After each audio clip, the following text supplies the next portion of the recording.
আসসালামু আলাইকুম ভিউয়ার্স। গতকালকে কিন্তু আইপিএল এর একটা মাত্র ম্যাচ ছিল যেখানে কিন্তু সানরাইজার হায়দ্রাবাদকে ৭ উইকেটের ব্যবধানে হারিয়ে দিয়েছে গুজরাট টাইটান্স।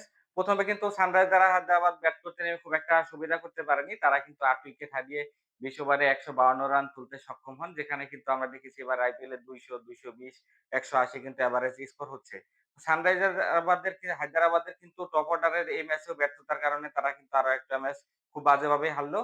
তো ১৫২ রানে জবাব দিতে নেমে কিন্তু গুজরাট টাইটান্স মাত্র ৩ উইকেট হারিয়ে কিন্তু ৭ উইকেটের একটা বিশাল জয় তুলে নেয়। যেখানে কিন্তু আমরা দেখেছি যে আ উম এইখানে কিন্তু তাদের রাদারফোর্ডও ভালো খেলেছে। পাশাপাশি কিন্তু যদি বলি তাদের ক্যাপ্টেন শুভমান গিলে এবং ওয়াশিংটন সুন্দরেরও কিন্তু দারুণ দুটো ইনিংস ছিল।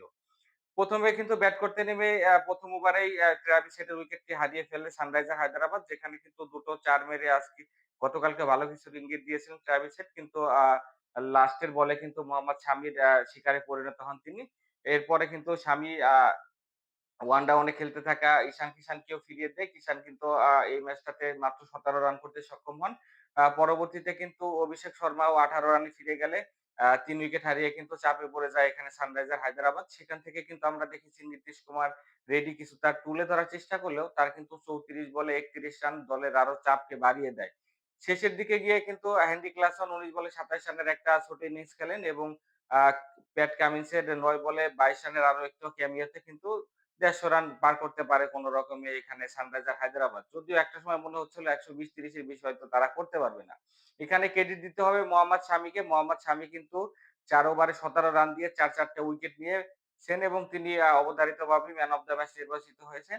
এর পাশাপাশি কিন্তু তাকে যোগ্য সঙ্গী দিয়েছেন সাই কিশোর এবং প্রসিদ্ধ কৃষ্ণা। তারা কিন্তু দুটো করে উইকেট নিতে সক্ষম হন।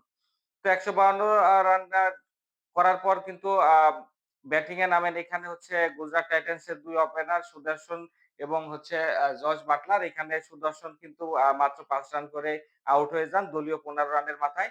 ১৬ রানের মাথায় কিন্তু ০ রান করে বাটলার আউট হয়ে গেলে কিছুটা চাপে পড়ে যায় গুজরাট টাইটান্স। সেখান থেকে কিন্তু বাটলার এবং হচ্ছে উম আ আ বাটলারের অসাধারণ একটা পার্টনারশিপ দেখেছি আমরা ওয়াশিংটন সুন্দরের সাথে।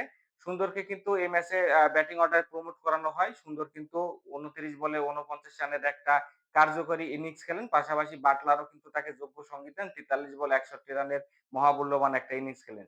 শেষের দিকে গিয়ে কিন্তু রাদারফোর্ডও বিধ্বংসী একটা ইনিংস খেলেন। ১৬ বলে ৩৫ রান তিনি করতে সক্ষম হন। যেখানে তার স্ট্রাইক রেট ছিল ২০০ প্লাস।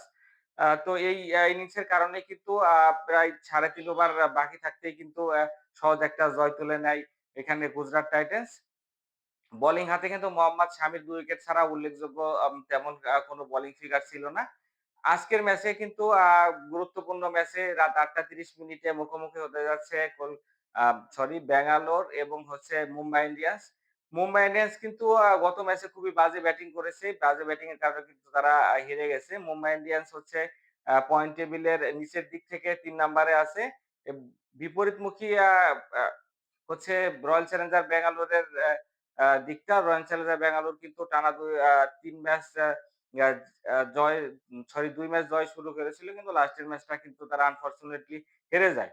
তো ব্যাঙ্গালোর কিন্তু পয়েন্ট টেবিলের ৩ নাম্বারে আছে। তো আজকে কিন্তু তারা আরেকটা ম্যাচ উইন করে কিন্তু পয়েন্ট টেবিলের আ ২ এ যেতেই চাইবেন। তো দেখা যাক আজকের এই বিগ ম্যাচে কে উইন করে। তবে মুম্বাই ইন্ডিয়ান্সের জন্য কিন্তু এই ম্যাচটা খুবই ভাইটাল হতে যাচ্ছে। কারণ মুম্বাই ইন্ডিয়ান্সের কিন্তু এই টুর্নামেন্টে খুব বাজে ব্যাটিং আমরা দেখেছি। আশা করব যে আজকের ম্যাচে মুম্বাই ইন্ডিয়ান্সের ব্যাটিংরা কিন্তু সেটা কামব্যাক করতে পারবে। আইপিএল এর সকল আপডেট পেতে লোকাল এক্সপ্রেস চ্যানেলটাকে সাবস্ক্রাইব করে এবং লাইক কমেন্ট করে আমার পাশেই থাকুন। তাহলে কিন্তু নতুন ভিডিও আপনারা সবার আগে পেয়ে যাবেন। সকলকে আল্লাহ হাফেজ।